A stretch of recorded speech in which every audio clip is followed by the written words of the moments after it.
Animé par Lorik Salvaire, la notif des sportifs.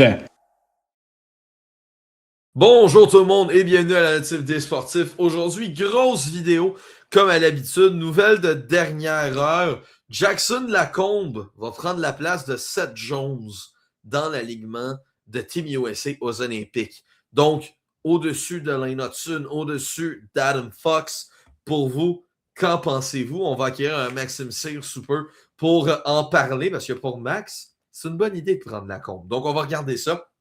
Avant toute chose, n'hésitez pas à partager, liker la vidéo, peu importe le réseau social en fait sur lequel vous regardez cela. Ils sont affichés au bas de l'écran ici. Donc, Facebook, X, Instagram, YouTube, TikTok, Spotify.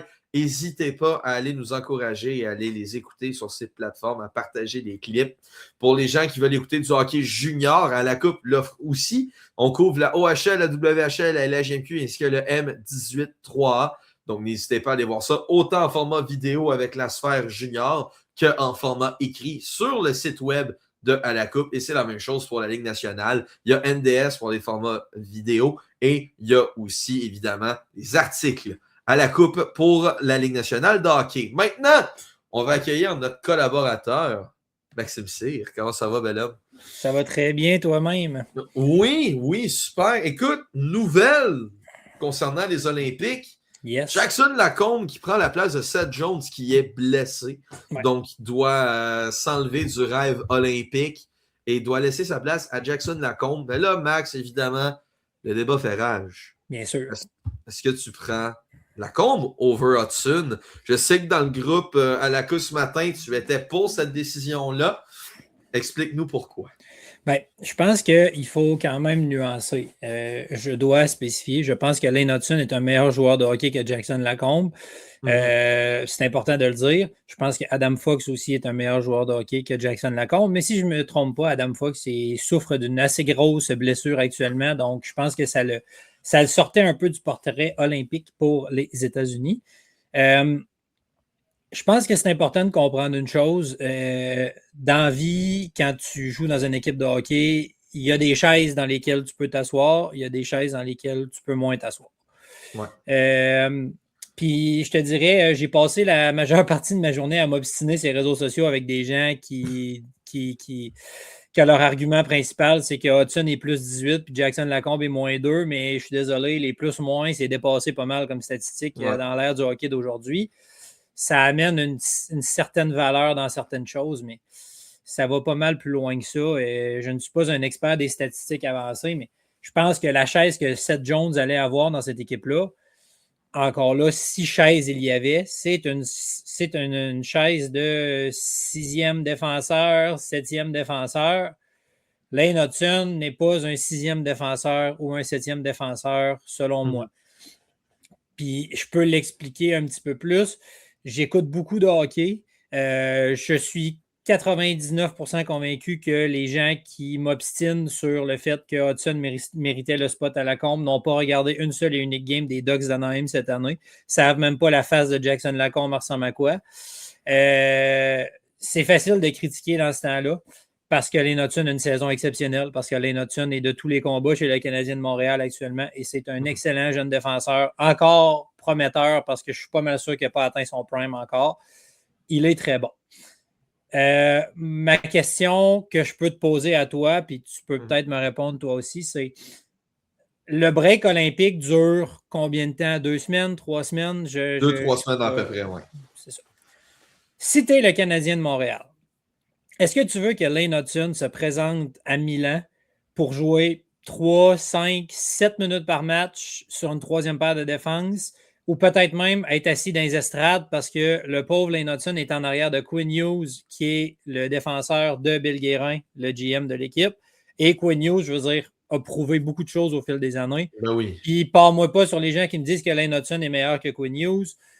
C'est pas le cas pour l'instant. Est-ce qu'il va le devenir? Je crois que oui. Il y a de bonnes possibilités, mais pas pour le moment. Et Zach Werenski, qui est encore, selon moi, le défenseur le plus sous-estimé de toute la Ligue nationale de hockey.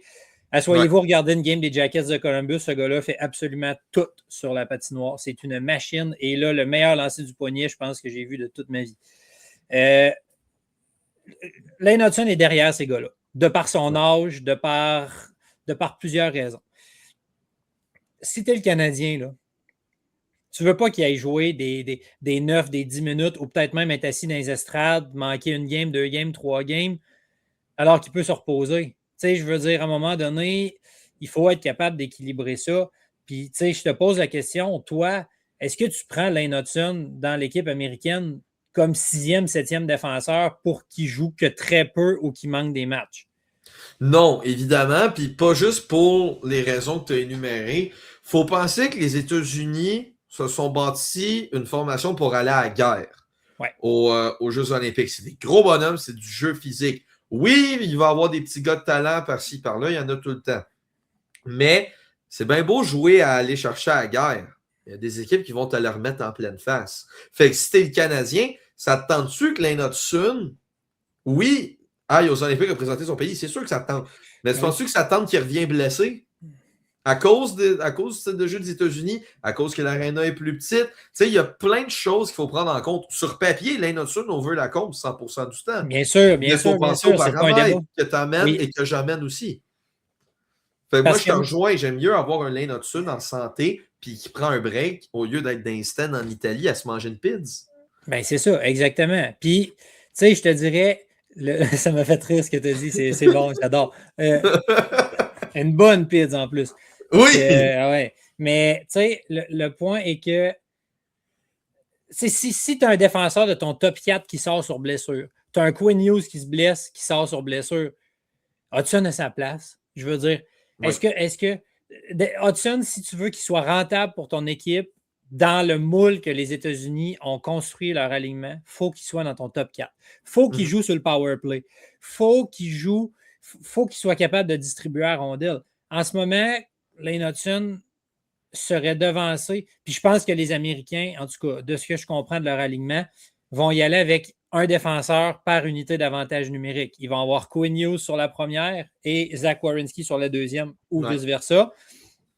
Parce que tu as Jack Eichel qui d'habitude joue de la pointe à Vegas fréquemment. Et tu as Jack Hughes aussi qui est un excellent distributeur de rondelles qui va souvent avoir du temps de jeu sur la pointe pour les Devils du New Jersey. Puis ça, c'est en plus de tous ceux que je ne me souviens pas parce que je n'ai pas le line-up dans ma face. Mais les Américains ont tendance à faire ça, à jouer à ben, le Canada aussi risque de faire ça parce qu'on a trop de talent. À un moment donné, à la défense, tu as tes gars de désavantage numérique. Moi, je pense que Jackson Lacombe va jouer sur le désavantage numérique des États-Unis. Il le fait actuellement avec les Ducks d'Anaheim sur le premier désavantage numérique de l'équipe, chose que Lane Hudson ne fait pas. Tu sais, Lane Hudson va des fois dépanner lorsqu'il y a un défenseur de désavantage numérique qui va être pénalisé. Un Carrier, par exemple, qui va être puni. Bon, Lane Hudson va peut-être faire du temps de jeu. Je regarde quelques matchs du Canadien. Lane Hudson en désavantage numérique, c'est pas sa force. C'est pas sa tasse de thé. Il peut se développer. Puis je respecte le fait que Martin Saint-Louis l'utilise à cette sauce-là. Ça prouve qu'il veut en faire un joueur polyvalent. Puis ça, moi, j'ai un énorme respect pour ça. Parce que je pense que ça va de pair avec le dernier épisode de ce qu'on a parlé, former des joueurs complets, former des joueurs qui travaillent sur leurs faiblesses. Puis je pense que c'est important pour Hudson de faire ça. Est-ce qu'il est prêt à assumer ce rôle dans un niveau international contre un power play de McKinnon, Crosby, Marner, Makar? Non. Est-ce que Lacombe est prêt? Je ne sais pas. Je ne pense pas qu'il l'est non plus. Je ne pense pas qu'il y a personne de prêt pour ça. Mais actuellement, le fait est que Seth Jones avait une chaise. Il faut le remplacer par un défenseur qui va s'asseoir dans cette chaise-là correctement. Et je pense que les fesses de Jackson Lacombe fit mieux dans la chaise que celle de Lane Hudson. 100%. Ouais. 100%. Puis, tu sais, même si on regarde, rendu là, on pourrait même faire une review du line-up américain, Ouais. parce qu'il y en a eu des ratés. Tu sais, il y a, exemple, Jason Robertson, qui a été le meilleur pointeur, un des meilleurs pointeurs américains qui a été laissé de côté. Absolument. Puis, on a des gars comme Brock Nelson qui ont été pris. C'est une question de chaise. Oui, Il y a une exactement. question de chaise là-dedans, mais ça reste que peu importe le line-up que tu fais, jamais tout le monde va aimer ton line-up. C'est impossible. Non, c'est ça, exactement. C'est impossible. Moi puis Max, on trouve qu'il manque Christian Dvorak dans le line-up. Absolument. Comme centre de 6e trio, je pense qu'il ne serait pas si pire. Oui, exactement. Mais tu sais, je fais un parallèle rapidement, puis j'utilise souvent cet argument-là quand je m'obstine avec des gens. C'est que, puis ça revient un peu à l'idée de la chaise. Le Canada n'a pas pris Connor Bedard dans son line-up. OK, à l'époque du line-up, il était blessé. On le savait qu'il allait revenir.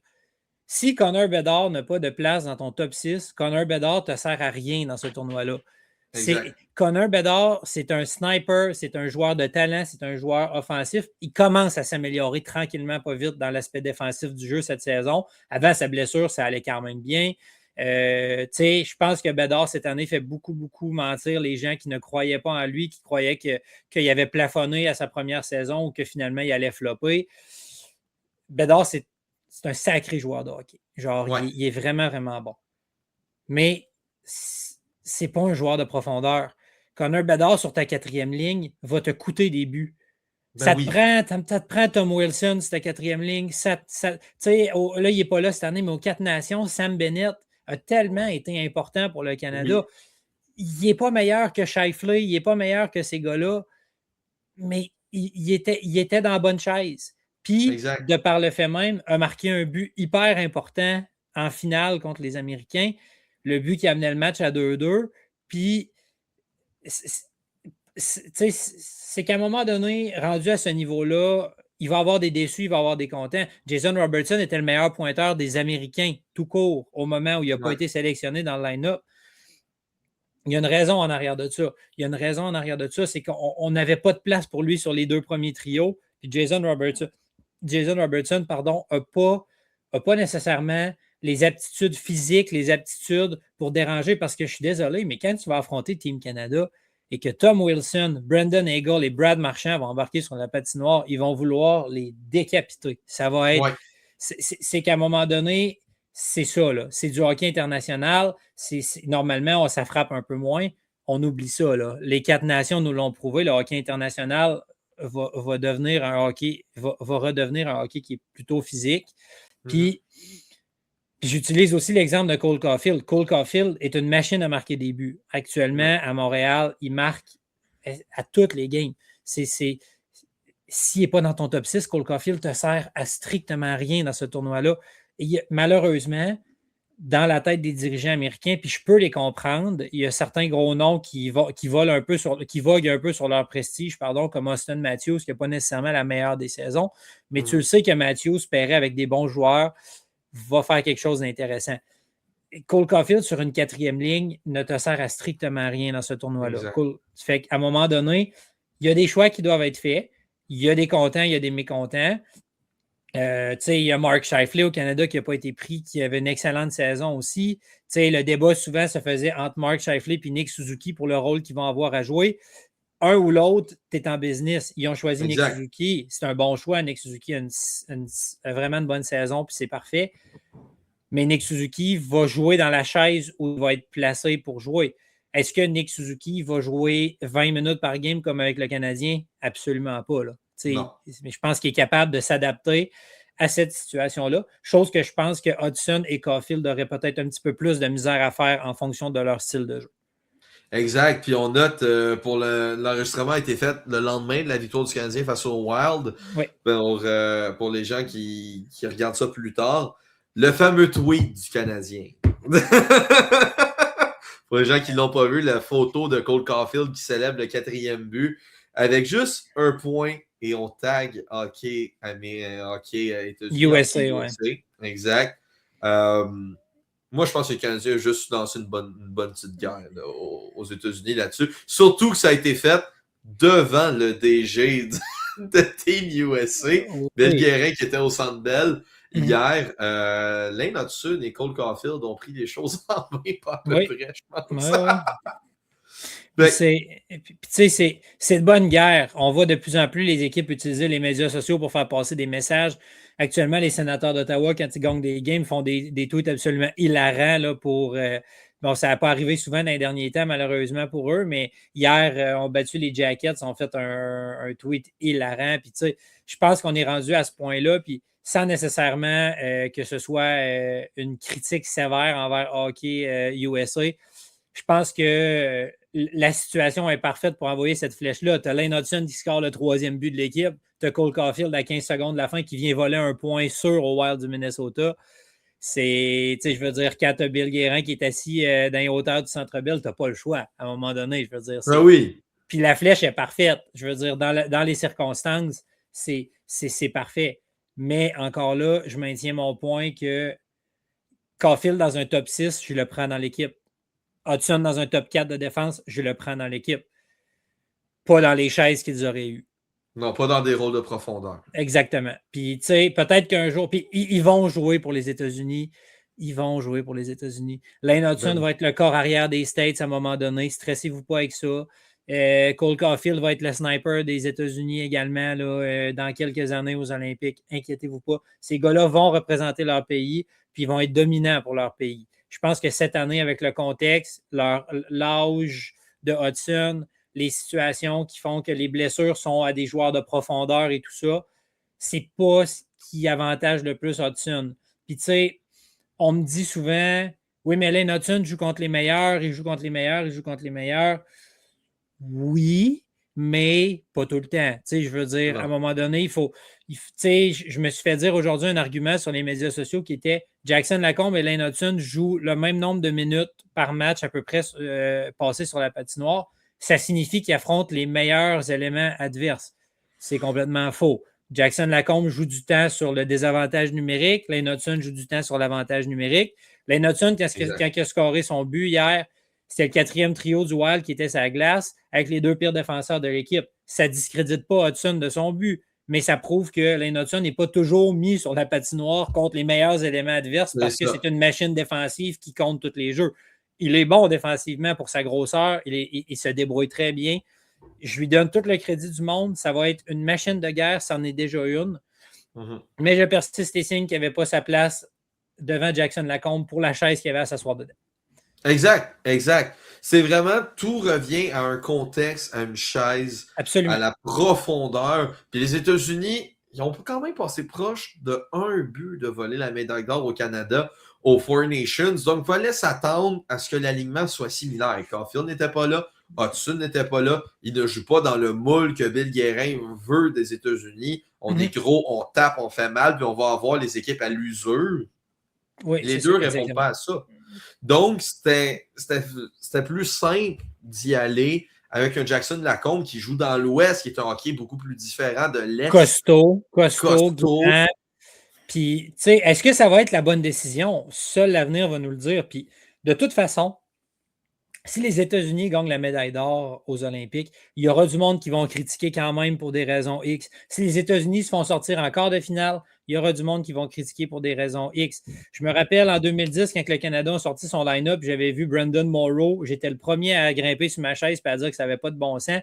Il n'a pas joué beaucoup dans le tournoi, mais ça t'en prend des gars comme ça dans ton équipe, des gars de 4e ligne, des gars de 3e paire, des gars qui vont bloquer des lancers, des gars qui sont gros, des gars qui vont aller déranger d'un coin, surtout contre le Canada. C'est des matchs qui sont tellement physiques, c'est des matchs qui sont tellement importants.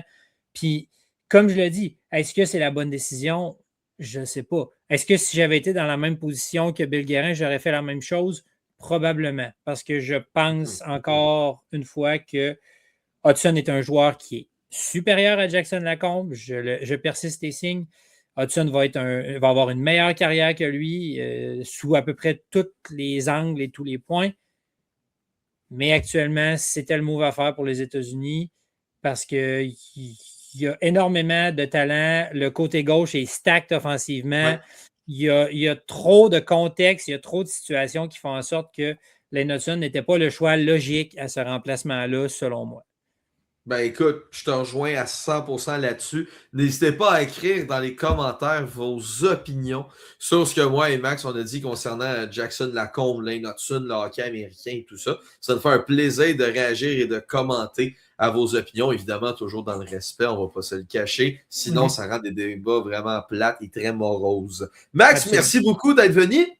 Ça fait plaisir. Oui, il n'y a pas de problème. On s'est trompé de voyelle, mais c'est bien correct. Ça fait le plus grand des plaisirs, puis j'ai bien hâte de revenir pour jaser d'autres choses. Ben écoute, c'est un plaisir pour moi aussi de te recevoir à chaque opportunité qu'on peut. Donc, à mon nom personnel, celle de Rick Savaille et à celle-là de Maxime Cyr, c'était la notif des sportifs. Et on se dit à la prochaine vidéo, tout le monde. Ciao! Ciao.